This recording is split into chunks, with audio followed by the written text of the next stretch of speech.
I'd like to start by acknowledging that the land we meet on today is the land of the Kaurna people, and pay my respects to elders past, present, and emerging. I'm your host, Connor Reidy. I'm a director and theatre maker, and a member of the Adelaide Fringe artist and venue team. On today's episode, we ask the question, is Fringe for you? So let's get into it. Hello and welcome to FringePod. Let's start by getting you to introduce yourselves. Jannali? Hi, I'm Jannali Jones. I'm a writer and producer. I'm Matt Tarrant, magician, producer, a bunch of random things. And I'm Joey Callaghan, Executive Director of Programs and Development at Adelaide Fringe. Gorgeous. Thanks for being here today. Jannali and Matt, let's start by getting to know your history with Adelaide Fringe. Matt, do you want to begin? Yeah, well, started 15 years ago at the Adelaide Fringe.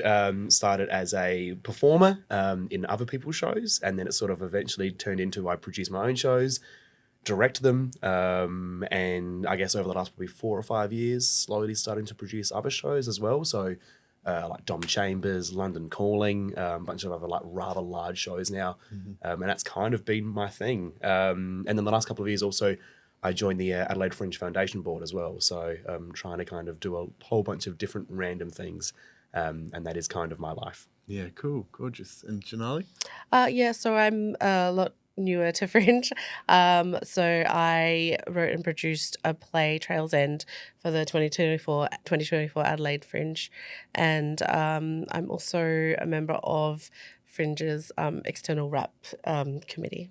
And tell us a bit about Trails End. It won a few awards? It won the Holden Street Theatre Award and the Aboriginal and Torres Strait Islander Award. So that was an unexpected surprise.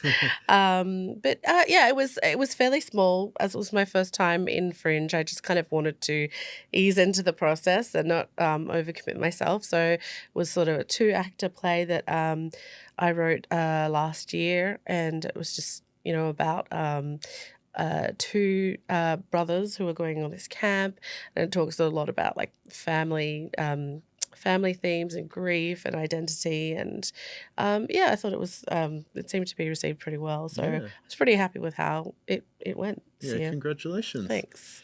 And Joe, tell us a bit about your role at Adelaide Fringe. So I oversee 3 key teams: the Honeypot International Marketplace, the business development, which includes fundraising, philanthropy and partnerships, and also the artists and venues team, which is all about connecting artists and venues to the resources that they need to thrive in the festival.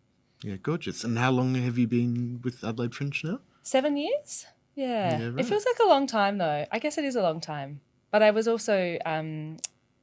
I performed in the Fringe a long time ago as well, so I kind of knew of the festival well before I took on this role. Yeah, gorgeous. So today's episode is titled, Is Fringe for You? And open access festivals like Adelaide Fringe can often be overwhelming and a little bit tricky to navigate. There's a lot of challenges and risks that come along for it.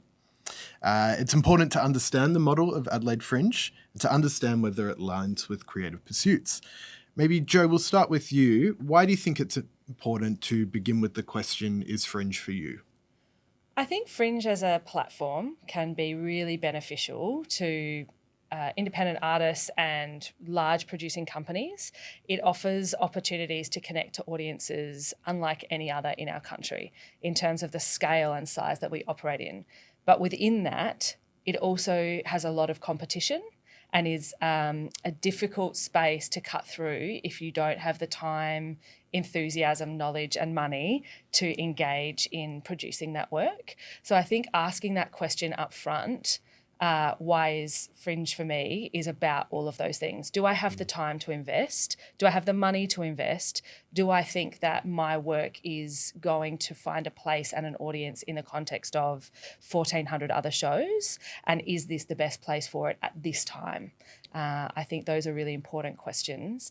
But I think it can be, for a lot of people, a really great opportunity to achieve great outcomes, whether that's connecting to community, selling your work to the world, or earning box office and making a new work and testing it in front of an audience. Yeah, absolutely. How about you, Matt? How did you first come to Adelaide Fringe? And was that a question that you asked yourself?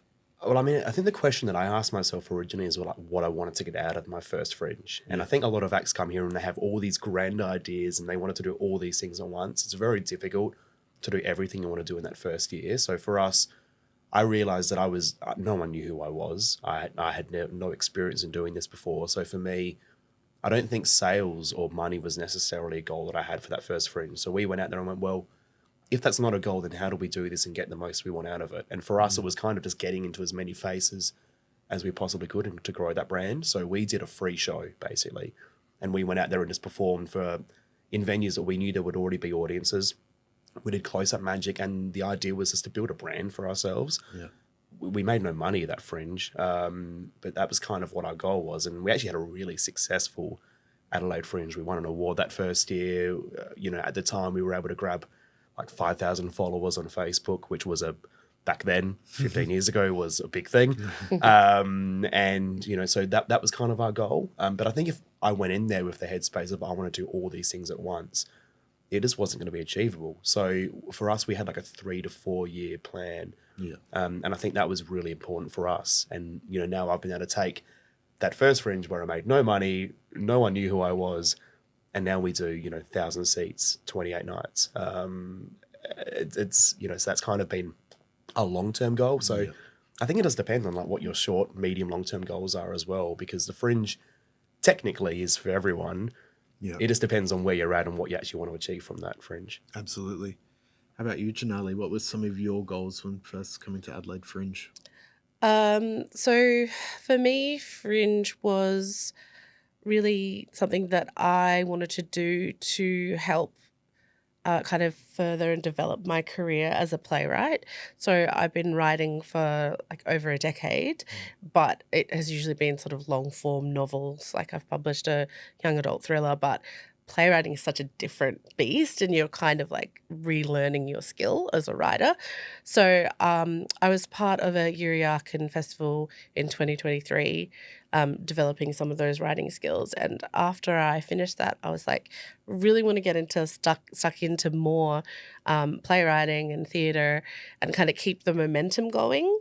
And I was looking at Fringe and I thought that, oh, look, this is something that is it seemed really friendly and open to people who were more kind of emerging and developing. It seemed like it was a good sort of platform for work to be tested with audiences as well. And I found that a lot of the resources that Fringe provides were just so helpful. And if I had sort of just hired a local theatre and just tried to do everything on my own, I don't think I would have achieved what I did. It was just because Fringe was so amazing and they have this hotline and everything. So for new people or people who are like kind of coming into something with not that much experience, I actually think that, if you have the passion and, the ability to put your time and money into something that you believe in, I think that Fringe is, quite a good place to do that.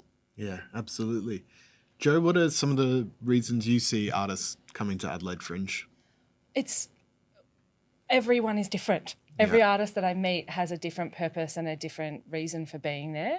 But I think the thing that is most common is the connection to community. So whether you're coming from Canada or Taiwan or you're in Adelaide and you're doing a show in Adelaide Fringe, it's about seeing the work of other artists and connecting to those artists and connecting to industry and finding a way to kind of build out your networks in a meaningful and kind of holistic kind of approach. So I think people come to Adelaide because of its size and scale. It's a big festival, but they want to be part of that ecology and they want to be connected to that broader community in order to see what's next for them as an artist, whether that's a collaboration with another artist or taking their show to a different festival through Honeypot or just putting it in front of an audience that is really engaged. I think that's a joy in Adelaide is for 65 years people have been coming to Adelaide Fringe. So Adelaide knows how to show up and Adelaide knows how to be a good audience. So I think that's a joy in that as well. Yeah, absolutely.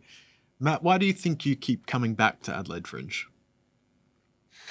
So that's a good question. I mean, I think for me, I've built a base here now. So probably the reason, truthfully, has changed a little bit over the years. So back when I first began, it was more of an artistic decision to do the Fringe. Probably now it's more of a business decision. It's like a financial decision.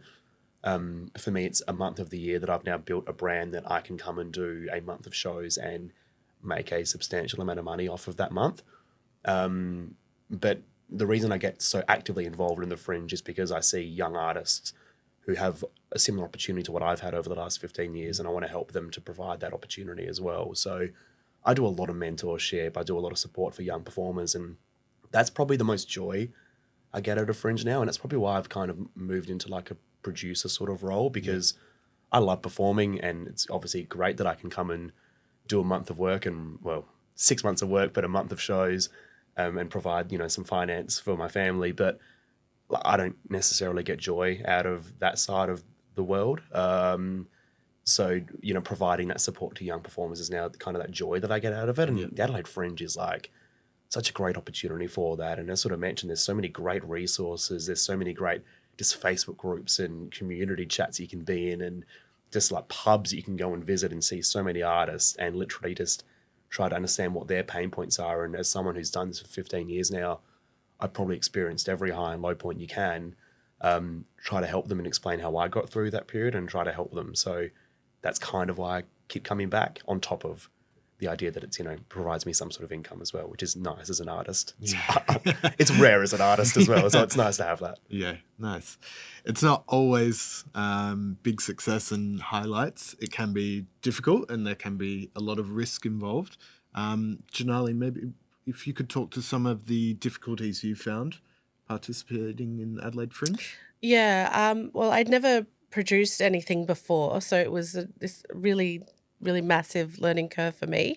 I mean, I have been working in film and television and working with producers, so I kind of had an idea of the kind of work that went into, but obviously theatre is very different to film and TV.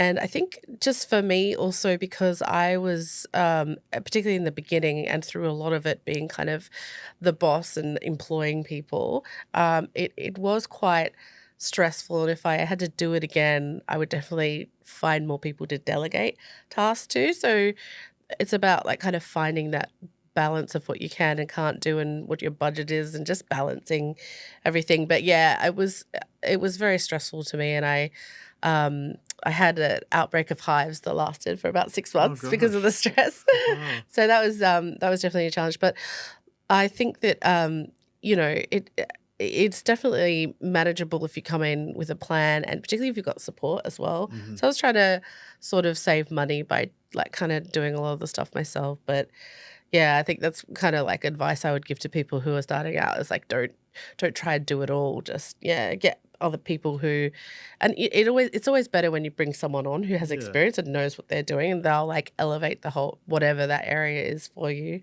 Yeah, Absolutely. So if you could do a season again, what would you do differently? Bring on more support? Yeah, absolutely. I would, because there were things like we didn't really have like a set designer. I probably would have got someone in to do more of the accounting, the money side of it. Just any areas that I didn't feel as strong in, or that like I wanted to delegate, because I think that I was on talking to some other Fringe producers, and they were like, yeah, it's really important to try and build in like time, like a break to take for yourself, to just kind of give yourself a breather from it as well. So I think I would do that as well, and just make sure I wasn't like for 6 months just like in a panic over it. And Do you feel like if you came back for another season, you'd feel much more prepared? Yes, definitely. And I think I would give myself a lot more lead time, because I kind of only decided to do it in like August of the previous year. So it was a very short time period to like draft, like start writing a play from scratch, and then find a director and cast and crew and everything. Like, it was just insane, that like short amount. It sounds like a lot of time, but it's really not. So I'm actually considering doing something,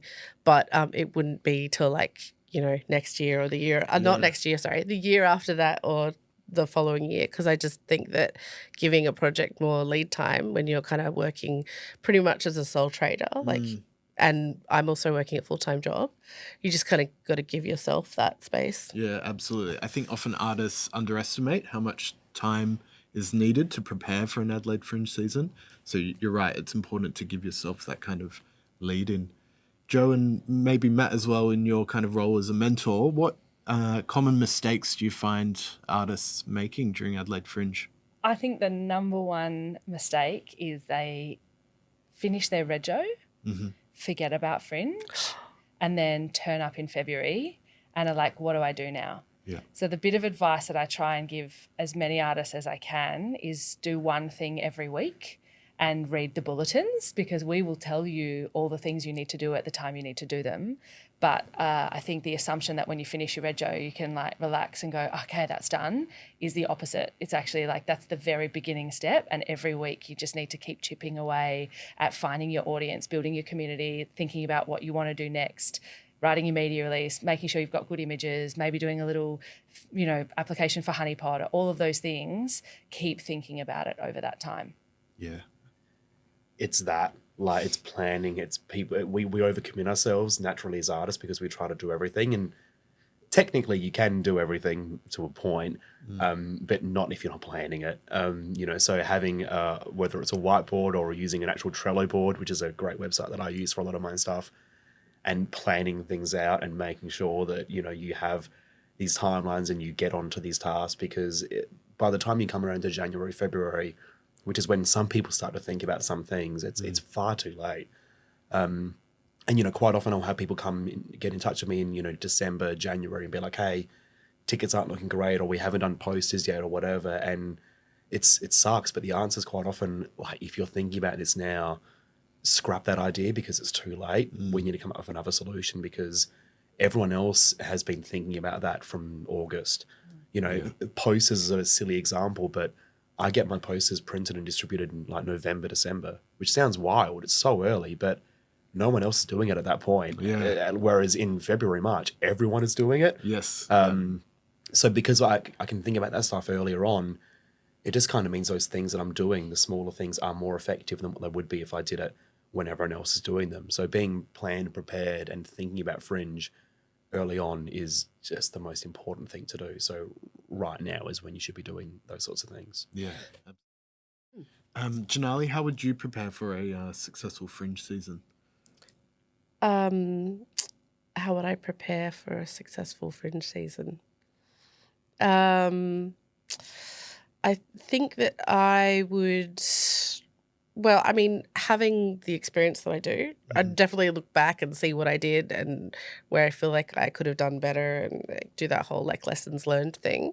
But I think I'm really surprised to hear that people register and then do nothing. That just gives me nightmares. Like, I'm shocked, because I just felt like I was spending all my spare time doing things, and doing all the media releases and the design. Like, there was a lot of... I'm very lucky that my sister happens to be like a graphic designer. She was able to do a lot of the design for me. And my whole like the lead up was just completely filled. So I think that I would definitely just what I said before, have more lead time, and just also the ability to, I guess, not feel pressured into going in certain directions or going with certain people who I felt like, oh, well, I don't have much time, I'm just going to go with this person because I don't have a choice.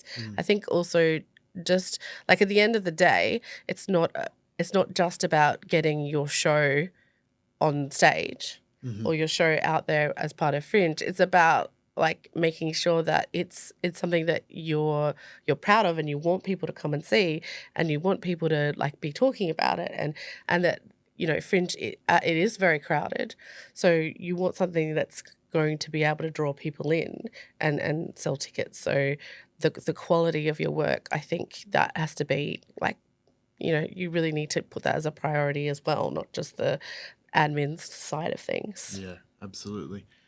Joe, you mentioned there's some support from artist services. How can Adelaide Fringe support artists? I'm a big fan of calling. Yep. And I think the hotline that you've mentioned, Jannali, is a really important part of the service that we offer, because sometimes, my experience as an artist I go back, 15 years, I think I didn't know the questions to ask. And so sometimes I would just look at an empty email and go, I don't actually know what I need. And so sometimes just calling and saying that to someone from the Artists and Venues team, like, hello, my name's Joe, I've got a show and I don't know what I'm meant to be doing right now, or I don't know what I need to ask you. Can you just talk me through what is happening in December? And then the person on the end of the phone can say, yeah, so have you thought about your media release and what are you doing about this and this and this? So I think if in doubt, just give us a call. And the worst decision you can make is a decision you make on your own. Yeah. So if you're a performer who works independently as a sole trader and is a unit of one, absolutely use us and call us and just, we can't make decisions for you, but we can give you context and we can share environmental information around what's happening in Adelaide at that time, who your community might be, have you thought about this and this. So definitely just pick up the phone and give us a buzz, because the team of people are amazing. You might even get to speak to Connor, which would be great. But yeah, I think the hotline is a really important part of how we can connect and offer and share information. I think, that's also a good point. Like when I was starting out and I kind of like had no idea like what to do, I was like on YouTube going like how to put on a play. And surprisingly, I only found really like one good video from this guy over in the UK who had put on a small play for like Edinburgh Fringe. And then I also had a friend who'd done a play for Sydney Fringe, and being able to like talk to him and say, just ask all of the like questions that might like seem kind of stupid, but like, how do you do this and how do you do that? Really getting an idea of what the process would be like if you're new to that kind of thing. Yeah. That was really like it helped to assure me that, okay, I have a process, I have steps, this is how I'm going to sort of realize it. Yeah. So talking to other people and like who have experience was very valuable. Absolutely. And I think like one of the strengths of the artist team at Adelaide Fringe is that we're all artists ourselves. We work year round in all different genres and capacities. And what I really like being a part of the team is being able to give kind of tips and tricks on how to get into the Adelaide market and how the Adelaide landscape might differ from other festivals. Yeah. Going back to the original question though, which is like how you define or how do you create your success? I think it's all about defining what your success is first, because we always talk, I always talk about, it comes back to money, but like I actually also understand that that's not necessarily the measure that some people are going for and why they're doing Fringe. And that might not even exist on their definitions of success. So understanding like what your definition of that success looks like, and then breaking that down as like your first point of call is why am I actually doing this will really help when it comes to everything else as well. You might not think that getting reviews or getting an audience is that strictly important. So why spend your time early on doing a media release? Yeah. Why prioritize that? Everyone else might be at a certain time, but for you, that might not be a thing. So don't do it. You don't need to do everything the same as everyone else. There might be different models that might help your levels of success. So I think that's really important. And if you can understand why you're doing the Fringe first and, what your purpose is of doing it, then I think everything else you do from the months leading up to it just become immediately a little bit easier, because it automatically blocks out certain things. Yeah. Do you think it's important to go into Adelaide Fringe with goals? Yeah. Yeah. Yeah. Otherwise, you'll be a bit like a headless chook running around, and you won't actually achieve anything if you do that, I feel. Yeah. So for me, like one of the first things I did in my career was create what I call like a passion plan, which is basically for me at that point in my life, it was, well, in 3 months' time, like what would be some wins? What would be things that I would love to achieve? And then I did the same thing for 3, 6 months, 12 months, and then in my life. Then everything I set out in my life for the next, 6 months, 12 months, all evolved around this passion plan, and I had it on my wall. It was super important to have, and I would honestly get these things come to me, or opportunities, and I could look back and go, well, this doesn't actually relate to what I want to achieve here. So either this isn't the right thing for me, or if I'm actually genuinely excited by this opportunity, this plan's wrong and I have to redo it. And I think having those sorts of things for a Fringe is really helpful as well. If you can understand, why you're doing it, what your goals are early on, then it just helps so much with the rest of it moving forward. Yeah, absolutely. Joe, what do you think success looks like in Adelaide Fringe? I think I need to do a passion plan. It's so good, I Joe. just am like, that's a great, I'm just riffing off that. That's ace. I can't define what your success looks like. For me, it's different to you and Jannali, and like we would all have different answers to that question. I think it comes back to defining that. And one of the biggest areas of conflict, I think, when I talk to different stakeholders that engage with Fringe, whether it's industry, venues, artists, is that they haven't maybe defined that success, and or their expectations are either have outgrown where they started, or they are not aligned with, I guess, the festival platform and the infrastructure that we're offering. So I think defining that success and being respectful of how you're going to find that success within the framework. I love that there are so many artists I speak to that want a Netflix special. I think that's a great goal to go for. Yeah. Are you going to achieve that in your first season at Adelaide Fringe? Probably not. So, there are some exceptions to that rule. But I think it's important to really think about, what is your purpose and passion, and what does success look like for you at the end of this season? And coming back to Matt's earlier point, it's long term. I think if you're engaging with Fringe, if you're only going to do one Fringe ever in your life, and that's a bucket list item, great, but that success looks very different to someone who's going to make a career out of it. So I think really having those conversations with yourself and your creative team is really important. Yeah, absolutely. Matt, how has Adelaide Fringe influenced your career year round? Well, I mean, it keeps me in Adelaide for a good 3 months more than maybe I would be if I wasn't doing Fringe. Look, I mean, it's honestly changed my life, the Fringe. When I first got my start at the Fringe, I was just starting out as a performer. I was working at a bank. I had no idea what I was doing. And for the last 15 years, I've done the Fringe in some form of capacity. It's provided me an opportunity to, as I said before, provide support for my family, but also now try to pass that sort of lessons and things that I've learned over the years to other performers as well. It changes things immensely. I mean, I've traveled the world through this festival, through things like Honeypot. That's had me travel to Europe and South Africa and do things that I never thought I would possibly do, and perform for a number of people that I never expected I would be able to do.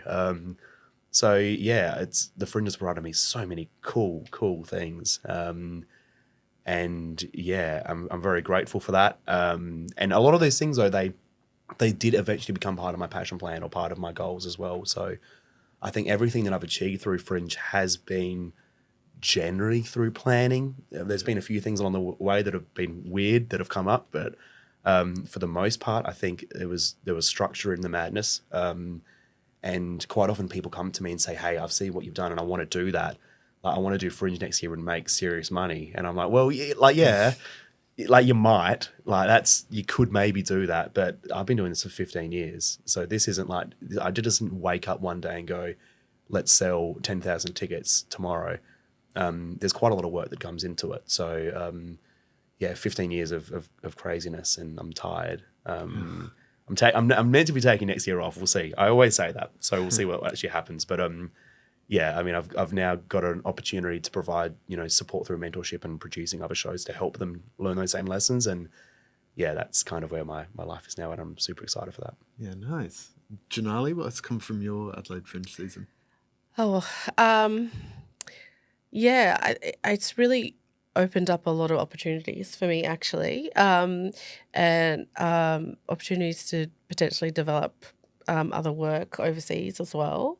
And I think that part of being a part of the Fringe helped me to get the fellowship that I'm doing at the moment with Spring Productions. There's those things, but also just being able to network and meet people. Met some great people that I worked with, and I think just also understanding more of the process and having been through it, I think that's really helped have, I guess, a bit more realistic expectations about what it means to be working in the space as well. I think that it's really kind of a good thing to have when you're trying to build yourself up as an emerging artist, to be able to point to something like Fringe and say, oh, I had this successful Fringe show and I actually made a profit, that sort of thing, or just I was able to sell the tickets that I wanted to sell, something like that. I think that has really, and it's a confidence booster as well. Yeah. I'm someone who you know, I've got like 26 ideas for projects that I want to do, and I also like having like a background in law. Like I'm really good at like planning and like writing things down, but then like how many of those like 26 projects do I actually follow through with? So to be able to be like, have this like, you know, oh, I could like do a Fringe thing and then actually do it. Like for me, that was like definitely like a confidence booster. So in terms of like my career, I just feel a lot more confident in myself about being able to achieve things. And I think that, you know, Fringe, I think that Fringe has also provided that kind of like career boost for everyone that I employed as well. Like a lot of my cast and crew were emerging and young, like they were like most of them were like early 20s and like just recently out of school or still in school. And so so like they benefited as well. Like I was able to pay them and they're able to put that on their resume and just have that experience. And then we even had some students from TAFE come in who were doing stage management. They were able to sit in on one of our dress rehearsals and kind of see that. So like for them, you know, there was a benefit as well. So yeah, it's really, it has a lot of tendrils of benefits. Yeah. It's so good. I think mentioning like the 26 things you want to do as well, that really it like twigged off something in my brain. That every Fringe I always have all these ideas that I want to achieve that Fringe. And like, I think naturally that especially comes when you first start out as well. You want to achieve all these things in your first year. And you get to the point where you actually can't do all those things. And I think there comes a point where you do have to realize, okay, I'm actually not going to be able to achieve all these things in year one. And that's okay. That's not a failure. That is actually the success has been understanding before it gets to that point. I can't do those things. Then the number of shows that I've written and I have these grand ideas of doing these incredible things, and then it gets a week out of the Fringe and I'm going, I'm spending all my time focused on this one thing, which in retrospect, if I look at it, no one apart from me is going to care if that doesn't exist in this show. So let's scrap it and make sure that I focus that time on something that actually does genuinely matter. And that's been really important for me, like having this massive list of things that I want to do and go, actually, I'm not going to be able to do all those things. So cut some of those back is really important as well. And I think as an upcoming artist, quite often you do idolize other acts, you see other acts doing all these incredible things. And sometimes it is very hard to do that when you are just one person or you're just starting out. So I think having that understanding early on is super important as well. Yeah. What do you think are realistic achievements in your first year at Fringe?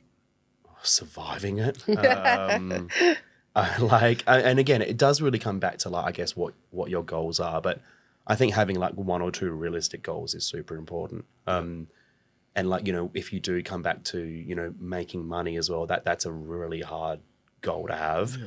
And I think you really do have to think of being a Fringe performer, being a Fringe act as a small business, because that's what it technically is. And so many small businesses in their first years struggle to survive. And I think, you know, you have to respect the fact that there are, you know, however many acts now at the Fringe, there is going to be a percentage of those acts that unfortunately won't hit all their goals. They might not make money. And that is unfortunately just a fact of life, sadly. So it's understanding that as well. And that, you know, if that does happen, then you just take those lessons on and go, okay, well, next year this didn't work. What could we have done to change that and fix that? To get involved in these conversations, to listen to things like this podcast, and to really just try to gather as much information as you possibly can, because what you're going through in your first year, everyone else has, or someone else at some point has gone through. So try to find that person and understand how they broke out of that mold and what they did. And I think that's really important. So I like, it's a really hard question to answer. Yeah. But I think for me, my first kind of Fringe was all about just learning. And I'm 15 years on, I'm still learning, and I still make plenty of mistakes. And I've had, you know, really massive wins, but I've also had some big losses as well. So that is just part of the model, unfortunately, as being a small business. Yeah, absolutely. And Adelaide Fringe has changed a lot over the years as well. Jo, how have you seen it change in your time? I think the biggest shift that I've noticed is how each individual show now has its own kind of entrepreneurship model. So I think artists have got a lot better at understanding themselves as sole traders, at understanding the economies of scale that they work in and how to connect with their audience. And I think part of our growth as a festival in ticket sales has not only been, that I think we've got better at defining our brand and understanding how we can present Adelaide Fringe to the world. But under that, each of those individual shows have also got better at producing their work and connecting it to audiences. And that's not necessarily about flashy marketing campaigns with big spends, but it's about identifying who they want in the room to see their work and finding those people. And I think we've become really strategic and really effective in how each kind of show communicates to its audience and finds its community in Adelaide. And I think that's definitely something that's changed in sort of 15 or 20 years I've been coming to, participating in or working for this festival. Alongside that, I think Honeypot has grown a lot and has really changed the way people come to Adelaide Fringe, what work comes to Adelaide Fringe and why they come. There's a lot of our program now that come knowing they'll make a loss, knowing that they won't break even, but they come because they want to connect it to industry. And when you compare Honeypot to other marketplaces globally that would charge you thousands of dollars to pitch your work at it, it's sort of a bit of a loss leader for some sort of mid-scale and big producing companies to just come and connect to that industry. So I think that's also shifted the program in a way that's really interesting because we've got big scale work. We've got Matt performing to 1,000 people next to, other venues have grown in size. The fact we've got a 1,500 standing venue now every night of the Fringe, that's wild. We used to have 1 or 2 shows at the Thebby or, there'd be those big scale shows, but now that's every night of the Fringe and there's many venues that are over 1,000 capacity. So I think that growth is really from some of that strategic investment and understanding of the mechanics and the ecosystem of how to thrive in this environment. Yeah. Where do you see Adelaide Fringe going? Do you think it'll continue to grow?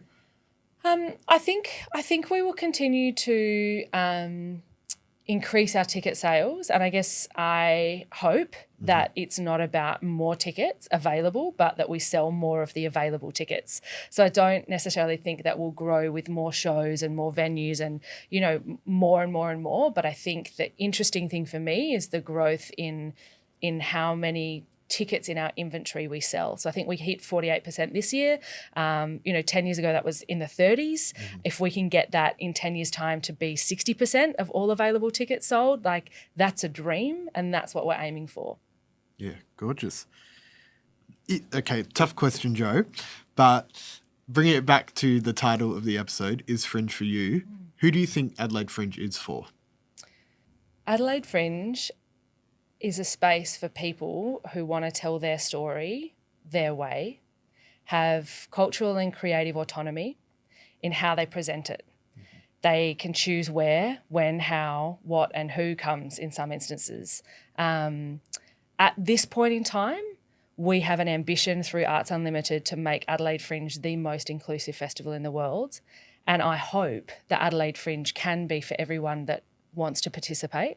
And we are still working to make those interventions because I do recognise that in a pay-to-play model, which is what we do, there is ways you can get funding to participate in Fringe, and I would recommend any artist doing their first Fringe to look at those funding options, whether, that's a $2,000 quick response grant from City of Adelaide or a $5,000 Fringe Fund grant or your local Centre for Culture in the country you come from giving you some flights and accommodation. All of those bits help, but ultimately there is a need for money up front to participate in this festival, and we work hard to try and enable that to happen in different ways. But I hope we get to a point where Adelaide Fringe is for everyone that wants to participate, that anyone can have a stage and everyone can have a seat in the audience. I'm not sure we're there yet, but we're still working on it, and I'm hoping that we can continue to engage in different ways to include as many people as we can. Yeah, absolutely. Matt, how about you? Who do you think Adelaide Fringe is for? Well, technically it's probably for anyone asking that question. Yeah. I think that's the answer. But I also think it does come down to, I guess, what you're wanting to achieve from that and how you actually get there and if you have the means to do so. And the question, if you're asking that question, might not be is the Adelaide Fringe for me, but is it right now the thing for me? Is it the best thing for me right now? And, I come back to the example of a Netflix special. like if that was my goal, would I do an Adelaide Fringe show to get to that point? Maybe you might get a Netflix special from it, but I reckon there's probably better things you could do to get to that point quicker. So look, I think it really does depend on what your sort of goals are. But I think technically the Adelaide Fringe can be for anyone and everyone. It does really depend on what you want to achieve out of it. But if you don't know the answer to that question yet, or if you're still understanding what that is, I think from my experience, the Adelaide Fringe provides as a festival the best resources, the best knowledge base, the best support tools to help understand if it is for you, if it is the right thing for you at that point, and if you decide that it does provide you the best platform to hopefully get there, and provide you all those tools to possibly get there. So, yeah, I think that's my very cliche, dodgy answer. That's great. Yeah. Jannali, who would you encourage to join Adelaide Fringe? I would say anyone who has a real passion for what they want to do and are dedicated enough to see it through, because it really is like quite a commitment. Particularly, if you do want to have that success, you got to really like put yourself into it and make sure that you follow through and do everything, because it's I mean, like you go into it and you think, oh, it's so simple, like perform on a stage or, that's it, or you do whatever. But like there's so many layers to it. So you really got to like, things that I would never really think about, like, paying my actors super. Like, how do I do that? And like, got to learn all this tax stuff, or like, I have to get public liability insurance. Like, there's a lot of stuff that happens that you may not necessarily think of if you're new to it. So you really got to be like really driven and be like, yes, I definitely want to do this. I'm passionate about it, and I'm willing to like invest my time and resources into doing it. Yeah. Absolutely. And the Adelaide Fringe Artist team is here to support that as well. We've got lots of great resources on insurance and tax and all of that kind of stuff. So we're always here to help. If you could give one piece of advice to artists, what do you think it would be? If you have to narrow it down to just one piece. Jo, do you want to start? I think it's a theme of the conversation, but it's about talking to people who've done it before. Yep. So, I think you've really framed that well, Jannali, in terms of Googling how to put on a play. Like, you can do that, but there's also a lot of people in the community. There's a lot of like people in the Facebook groups, in the artists and venues team. I think just finding someone who's done it before. If you're not from Adelaide, my other bit of advice would be come to see the festival first before you put on a show in it.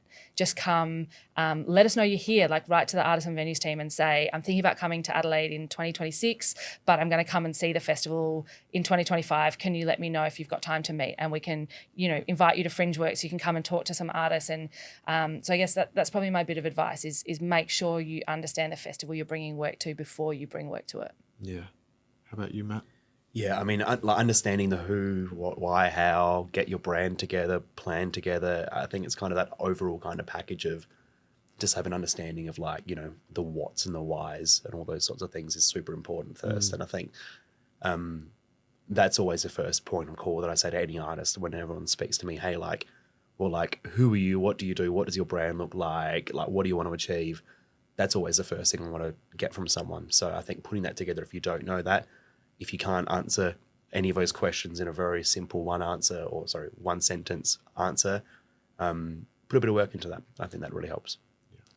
Jannali? Don't try and do everything yourself. Even for like a one-person show, like you're gonna need to get other people involved in that.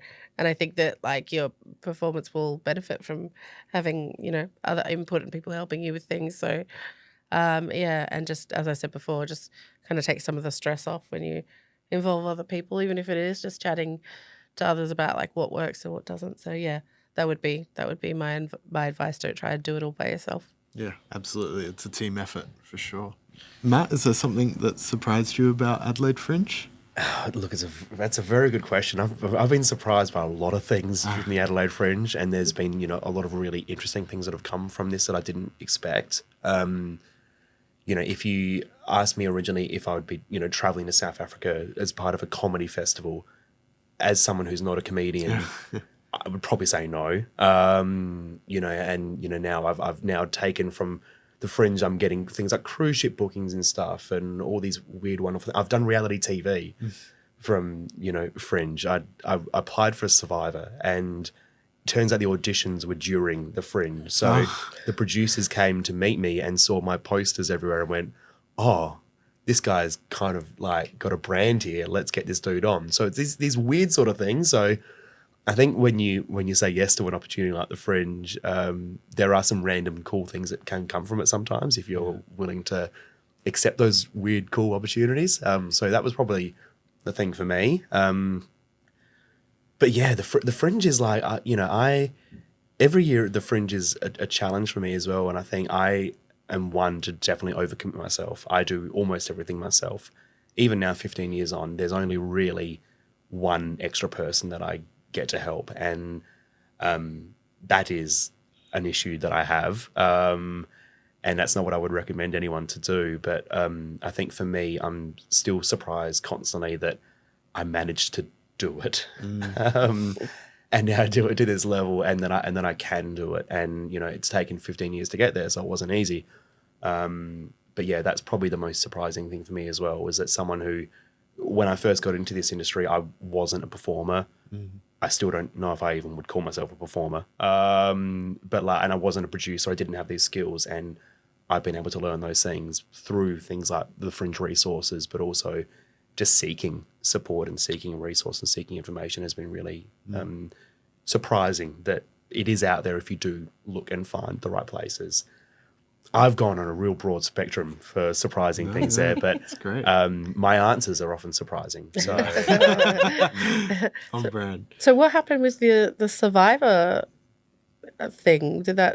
Were you on Survivor? yeah. So I this was 2016, and I was out there for 51 days. Wow. I finished fifth, and Wow. it was silly. And I went on as this like mind reader and mentalist, and it turns out at 35-ish days in, I got basically played by everyone out there. And there was this moment I remember, my wife was devastated that I was on the show because she didn't want me to. She was really concerned that I would be the villain or I would be played in a certain way. And through the audition process, I met who I assumed the villain was going to be because this guy was a real dick. And turns out he was the villain on the show. So I was kind of this nice guy, but then eventually I realized as the show was filming, I have been played. I'm dumb. I'm an idiot. Like, I'm the idiot from this season. And now I'm going to go back and try to sell tickets to a Fringe show as this mind reader who knows what everyone's thinking. It turns out I don't actually know what everyone was thinking. And I'm like, my wife is right. And I had this full mental breakdown out there in the middle of the night on this island in Samoa where I'm like, these producers are going to make me a fool and goodbye to my career. Everything my amazing wife has said is bang on, as it always seems to be. And yeah, so that was a real scary thing, but fortunately it worked out okay. But There you go. yeah, it was a cool, weird opportunity that came from Fringe. Adelaide Fringe can get you to Samoa. Yeah. Jannali, did Adelaide Fringe meet your expectations, or what surprised you? Yeah, I guess I was really pleased that the people that I met were just, so it was like, kind of meeting like-minded people, and everyone was so like friendly, and like the friendships that I built from that, as well as just general kind of networking, and yeah, like meeting people and then seeing their shows and like building those relationships. Like I wasn't expecting that, and yeah, just the people that I worked with, getting to know them as well. And like at the time, I still felt very sort of new again to Adelaide. So being able to find like people who I could, have things in common with, and yeah, that was something that I wasn't expecting from I'm going to put on this play, and then just finding this like community as well. That was really great. That's like really exciting as well, because that for me, like 15 years ago, when I did my first Fringe, I met people that were also doing their first Fringe, and they're now good friends 15 years on. Like my stage manager back then was in my wedding. Isaac Lomman is a hypnotist. We started in very similar size venues.